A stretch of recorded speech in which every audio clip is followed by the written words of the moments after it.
On this Monday night, the investigation into letters tainted with a toxin. The poisonous envelope mailed to the U.S. president sends police to a Quebec home. The other letters intercepted too, and the woman arrested. Growing frustration with COVID-19 rule breakers. I'd send you to the MRI to get your brain scanned because I don't think there's anything in there. Big spikes in Canada's biggest provinces. My lucky stick. Another pandemic election. The next province going to the polls and why it's a political gamble. And the Emmys were full of Schitt's Creek. What is your favorite season? Awards. The Canadian sitcom making history. Oh my God, ew, David! Global National with Donna Friesen. Good evening and thanks for joining us. We begin with developments in the case of letters laced with poison sent to several U.S. locations, including to the American president. A Quebec woman has been arrested and is in custody in Buffalo, New York. And today police raided a condo near Montreal, assisted by a specialized team trained to deal with chemical and biological threats. RCMP say there is a link between this raid and the suspect arrested in Buffalo. It is working with the FBI on the investigation. It began after a suspicious letter containing the highly toxic substance ricin was intercepted at a government mail facility. It was addressed to President Trump. It's emerged there were other letters too, including some sent to a sheriff and his staff in Texas. There is lots to cover on this story. We have two reports tonight, beginning with Abigail Bimman and the raid that took place in Quebec. RCMP officers with specialized gear move into an apartment building in the Montreal suburb of Saint-Hubert. Some neighbors watch from balconies. Those closest to the unit where the search warrant is executed were told to leave. Because of the nature of the substance, either would it be ricin or another highly toxic substance, we decided to take all precaution. Ricin, a poison derived from castor beans. An amount the size of a pinhead can cause death. There's no antidote. It was found inside letters addressed to the White House, as well as law enforcement and detention facilities in South Texas. A female suspect was arrested last night as she was attempting to cross from Canada into the United States. Sources say she had a gun. RCMP are assisting the FBI and say that suspect is linked to this Quebec apartment, but aren't saying much more. Beyond targeting the President of the United States, the motive isn't clear. The biggest thing for me in terms of next steps for this case will be in terms of what the RCMP tell us about whether or not there are ongoing investigations in Canada. So basically what this means is whether or not there are other individuals they suspect to be involved. As of now, the only suspect named in this case is in custody, awaiting a court appearance in Buffalo, New York, Tuesday. It's not clear what charges she faces. Abigail Bimman, Global News, Ottawa. Our Ottawa Bureau Chief Mercedes Stephenson has been working her sources. Mercedes, the RCMP are leading the investigation here in Canada. What have you learned? Well, Donna, we now have the name of the suspect who is accused of having sent these ricin-laced letters to the United States, including the White House. Her name is Pascale Ferrier. She was, as you just heard, picked up trying to enter the United States, sources say, with a gun. Pascale Ferrier, again, the woman who sent these letters according to law enforcement and intelligence sources. Now, in terms of what we know about the investigation at this point, we do know it is ongoing and it's being taken very seriously by Canadian authorities. We saw part of that manifest today with who was actually on the ground to carry out the search in that apartment building. Normally, this would just be the police, but today the military showed up. And not just anyone in the military, Donna, a highly specialized and very secretive unit from the Canadian Special Operations Command. They're known as CJIRU, the Canadian Joint Incident Response Group. And not only are they highly trained and deadly operators, they're also experts in nuclear, biological, and chemical devices. The fact that they were there today is the first time we've seen them operate publicly in Canada, and it goes to tell you just how concerned authorities were about what they might find inside that apartment. And Mercedes, we know there was more than one letter. Do we know if investigators are looking for multiple people? Donna, there are certainly people who investigators would like to speak to. In particular, one source with direct knowledge of the investigation tells me there is a male that police are interested in speaking to. It's not entirely clear what the relationship is there or why. But one of the standard things that investigations look at this point is, did somebody have help? Did they act alone? How did she learn how to refine ricin and make it successfully without killing herself or somebody else? And where did the money and motive come from? Some of this might be revealed in the court documents tomorrow, so we're certainly anxiously awaiting that. But in the meantime, I can tell you that a source says there have been cell phone intercepts and there have been conversation intercepts that have led the police to be interested in about 13 people who may be connected in some way. They're looking into that. And Donna, I'm also told that the amount of ricin in that envelope was not small, it was substantial. And that's what's led to some of this concern. All right, Mercedes Stephenson, thanks. Now to COVID-19. After weeks of rising case numbers in some regions of Canada, today there was another spike. Multiple provinces are reporting the highest number of daily new cases in months. There are 128 cases reported in BC, 137 cases in Alberta. In Ontario, 425 people tested positive. That's the biggest one-day jump since early June. And in Quebec, the daily case number is even higher, 586 positive tests today. Quebec's top doctor says he now believes that province is at the beginning of a second wave, and he's pleading with people to do everything possible in the next couple of weeks to reverse it. Mike Armstrong reports. Police forces across Quebec fanned out over the weekend, hitting more than 2,200 bars and restaurants.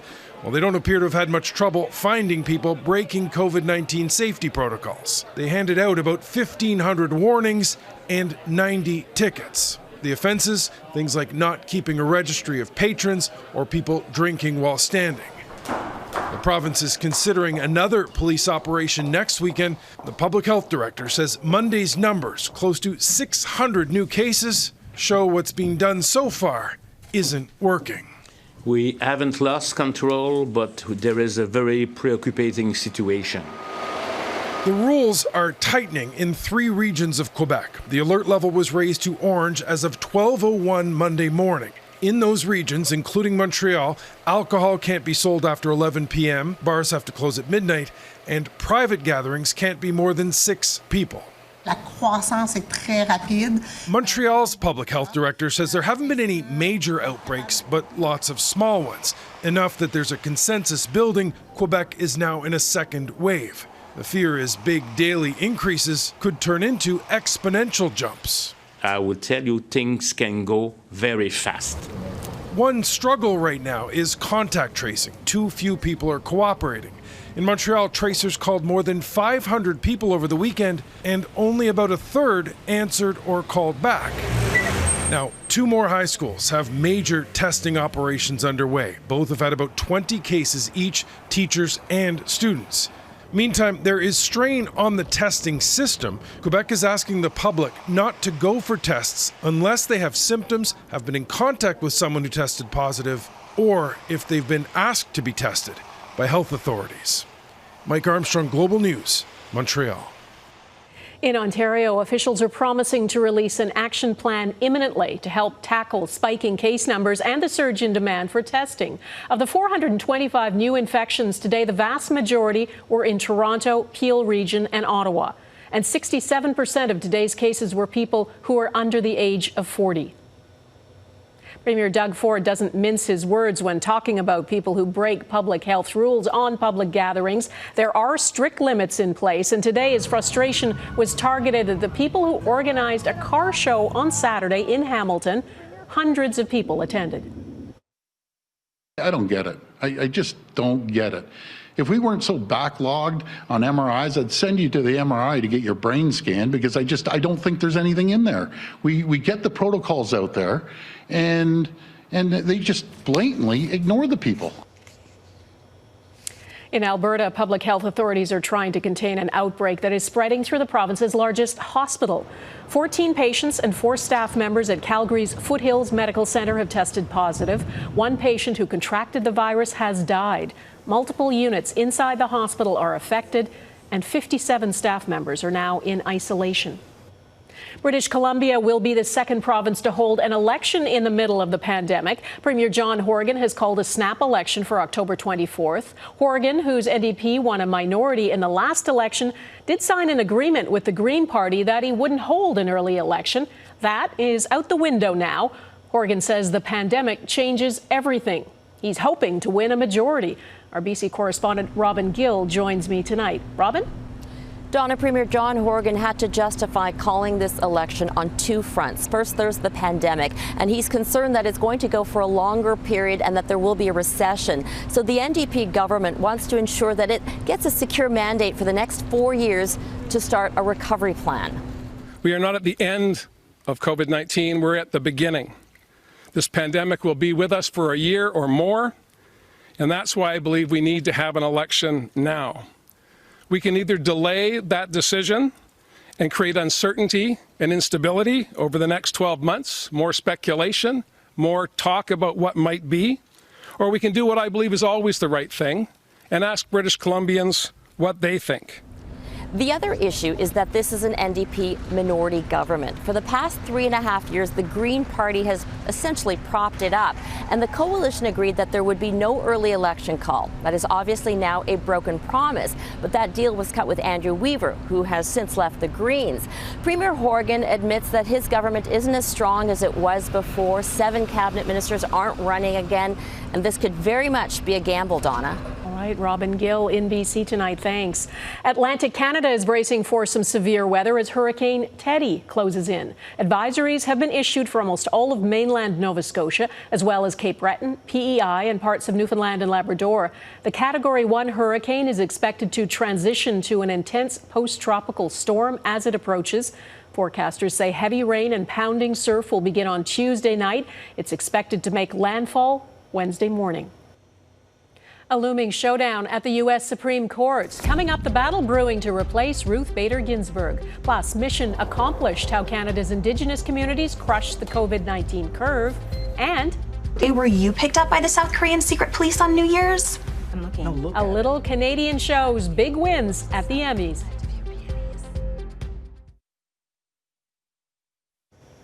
The late U.S. Supreme Court Justice Ruth Bader Ginsburg will lie in state in the U.S. Capitol on Friday, the first woman to be honored that way.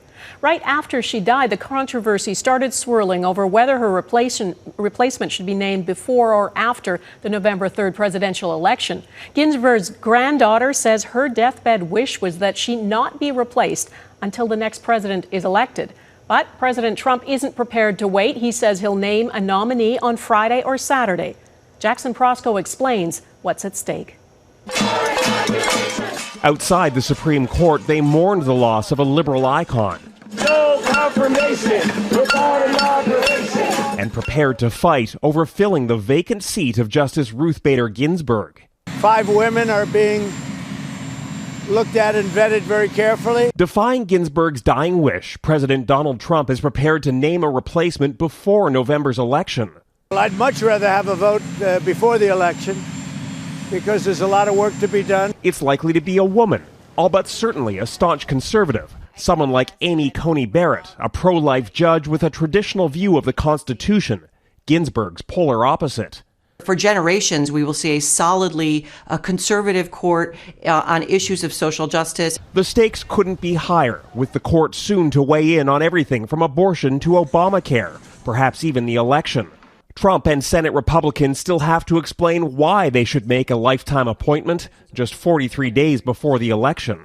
I expect everyone in the Supreme Court thinks that that would be a mistake. The precedents have suggested in the past that Americans should wait to find out what's going to happen in the election. 4 years ago, that was standard Republican thinking. I am grateful beyond words. The party blocked Barack Obama from filling a vacant seat 9 months before the 2016 election.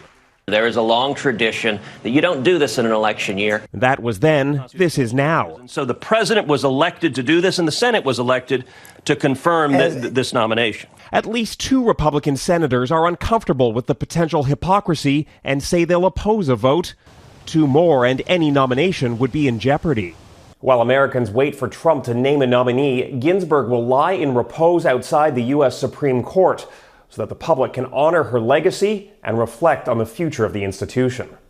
Donna. All right, Jackson in Washington, thanks. The U.S. Justice Department has designated 3 cities as what it calls anarchist jurisdictions: New York City, Portland, and Seattle. The Office of the Attorney General claims that cities have permitted violence and destruction of property to persist and have refused to undertake reasonable measures to counteract criminal activities. President Trump issued a memo earlier this month directing the DOJ to identify jurisdictions that, in its view, were not enforcing the law appropriately. Those cities could lose their federal funding. The mayors of New York, Portland, and Seattle blasted back at Trump today, calling it political and unconstitutional and accusing the president of playing cheap political games. Still ahead, how Canada's Indigenous communities are staying ahead of the pandemic.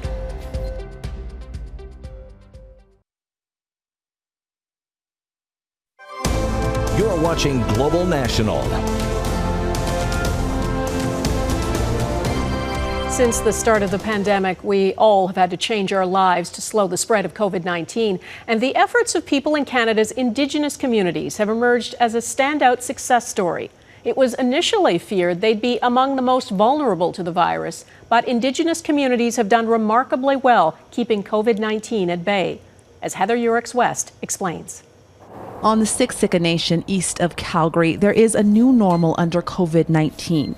Members are screened, tested, and educated about the virus with their specific needs in mind. With Siksika, we might have 10 or so in a household. So because of the dynamics, that's why we kind of test more. That's why we contact trace more people. More than 5,000 tests have been done in the community of just 4,000 people. There was an outbreak over the summer, but cases were kept to a minimum, just 31, and no deaths, thanks in part to the nation's extensive emergency plan. Trailers that were built for the 2013 floods as temporary neighborhoods for the flood affected Siksika Nation members. We renovated 19 of them in a way that if a family needed to be isolated. The leadership on this reserve knew that if COVID-19 was able to take hold, the consequences could be devastating. It wasn't long ago that the H1N1 pandemic hit Indigenous communities hard. Those stories were, the impact was traumatizing. We had communities in northern Manitoba that were not having supplies sent, they were having body bags sent. Because Indigenous communities have higher rates of chronic illness and often lack access to services, local leaders had to make decisive moves fast. And that, according to a new paper published in the Canadian Medical Association Journal, may have made all the difference. Travel into Indigenous communities was restricted, and young Indigenous influencers were tapped to spread the message. Only you and I can protect our future. The result was a first wave where Indigenous communities came out relatively unscathed. A success to celebrate, but not to rest on, as communities like Siksika await a possible second wave. Heather Yourex-West, Global News on the Siksika Nation. Up next, Schitt's Sweep, the Canadian show that dominated TV's biggest night.